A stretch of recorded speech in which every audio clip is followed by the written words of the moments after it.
Shalom, la paz sea con vosotros. En el libro Primera de Corintios, en el capítulo 15 y en el verso 22 dice: porque así como en Adán todos mueren, también en Cristo todos serán vivificados. Y pondré enemistad entre ti y las mujeres, entre tu simiente y la simiente tuya. Esta te herirá en la cabeza y tú la herirás en el calcañar. Génesis 3:15. Este fue el primer sermón evangélico predicado a los pecadores. Esta promesa era la estrella de esperanza que iluminaba el oscuro y nefacto futuro de la raza. Adán recibió gustosamente la deseada certeza de la liberación y diligentemente instruyó a sus hijos en el camino del Señor. Esta promesa fue presentada en conexión íntima con el altar de las ofrendas del sacrificio. El altar y la promesa permanecen a un lado de la otra, y el uno arroja claros rayos de luz sobre la otra, mostrando que la justicia de un Dios ofendido solo puede ser mitigada por la muerte de su amado Hijo. Abel escuchó esta estas preciosas lecciones, y fueron para él como semilla sembrada en buen terreno. Caín también las escuchó, tuvo los mismos privilegios que su hermano, pero él no las tomó en cuenta. Se atrevió a ir en contra de los mandamientos de Dios y el resultado se nos presenta claramente. Caín no fue la víctima de un propósito arbitrario. No se eligió a uno para ser escogido de Dios y al otro para ser rechazado. Todo el asunto radica en hacer o no hacer lo que Dios ha dicho. Caín y Abel representan dos clases de personas que existirán en el mundo hasta el fin del tiempo. Y este simbolismo merece ser estudiado cuidadosamente. Hay una diferencia marcada en el carácter de estos dos hermanos, y puede verse la misma diferencia en la familia humana de hoy.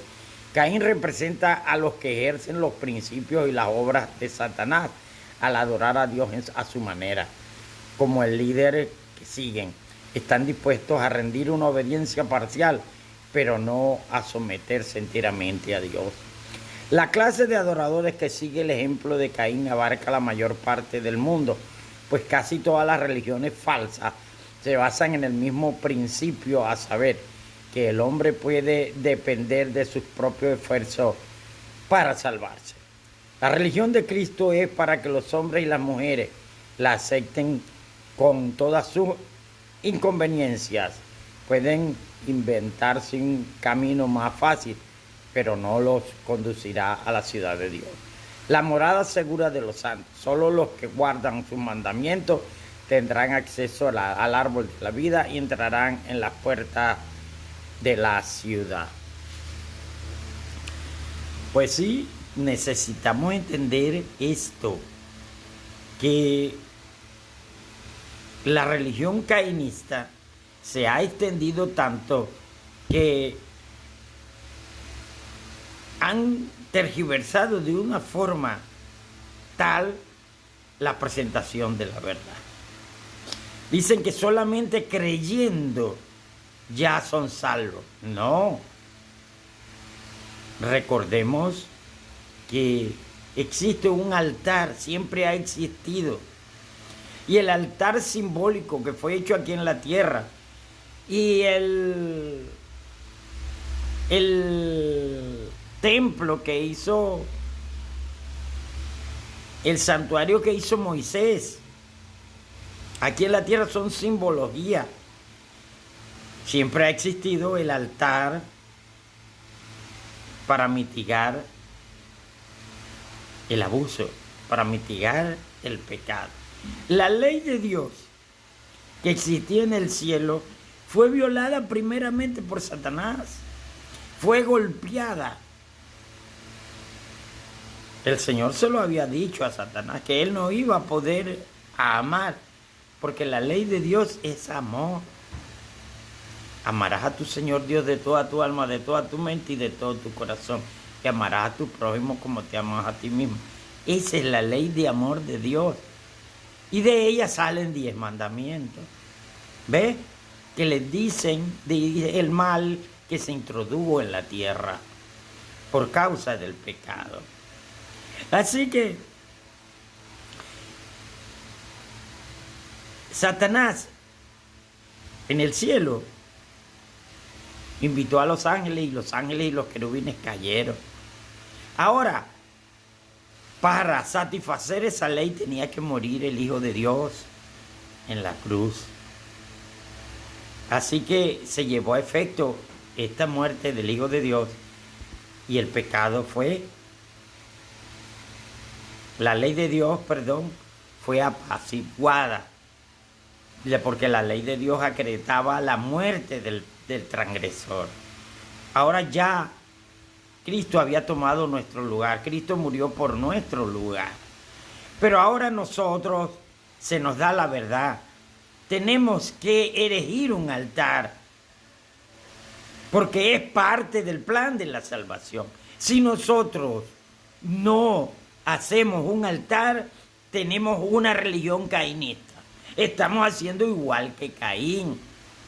El altar de la cruz debe estar en el hogar.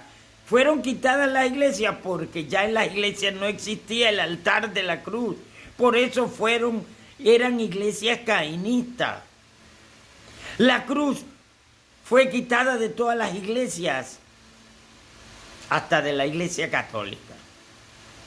Introdujeron cruces de oro, cruces de metales, cuando se necesitaba era la cruz de madera. Así que todas estas organizaciones religiosas son caínistas, porque no hacen el holocausto como lo envía el Señor. Lo hacen es como Caín, inventando. Y no es así. Por eso necesitamos entender que tanto el altar como el santuario son uno solo. Para eliminar el pecado. El Señor nos ha mostrado desde el principio de su plan de la salvación cómo derribar y eliminar el pecado. Lo que pasa es que nosotros no queremos escuchar a Dios.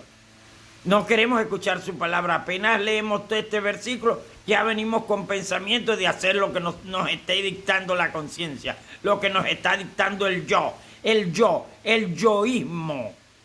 Lo que nos dicta el yoísmo, entonces eso hacemos. No, el yoísmo tenemos que ponerlo por un lado y eliminarlo. Y no opinar, sino lo que está escrito en la Biblia, en la palabra de Dios. Hay que saberlo llevar.